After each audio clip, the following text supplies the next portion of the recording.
பெருமக்களுக்கும் இருபால் ஆசிரியர் பெருமக்களுக்கும் அன்பான மாணவ செல்வங்களுக்கும் இத்தனை காலை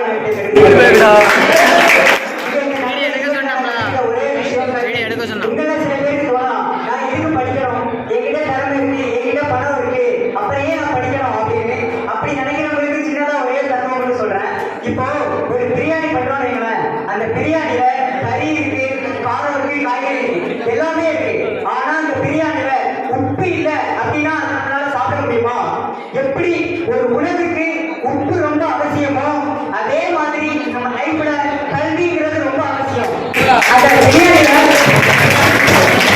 அந்த பிரியாணியில காரம் இல்லாம கூட சாப்பிடலாம், கறி இல்லாம கூட சாப்பிடலாம். அதே மாதிரி நம்ம வாழ்க்கையில திறமை இல்லாம கூட வாழ்ந்துடலாம், பணம் இல்லாம கூட வாழ்ந்துடலாம். எப்படி அந்த பிரியாணியில உப்பு இல்லாம ருசிக்க நல்லா இருக்காதோ அதே மாதிரி நம்ம வாழ்க்கையில கல்வின்ற ஒண்ணு இல்லைன்னா நம்ம வாழ்க்கை ரசிக்க நல்லா இருக்காது. சில பேர் சொல்லுவாங்க, நான் 100 வருஷம் வாழணும், 200 வருஷம் வாழணும் அப்படின்னு. ஒண்ணு மட்டும் சொல்றேன், சுவாமி விவேகானந்தர் சாப்பிடும்போது அவருக்கு வயசு 39, கொடிகாத்த குமரன் சாப்பிடும்போது அவருக்கு வயது 27. இது ஏன் பாரதியார் சாப்பிடும்போது அவருக்கு வயது 38.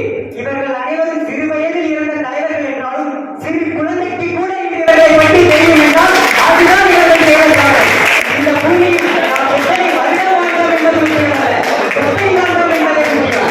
இன்று இளைஞர்கள் நினைத்தால் இந்தியாவை மாற்றலாம், ஒரு குடிமகன் நினைத்தால் குடியரசை மாற்றலாம் என்கிற பொழுது மாணவர்கள் நினைத்தால் மாநிலத்தை மாற்ற முடியும்.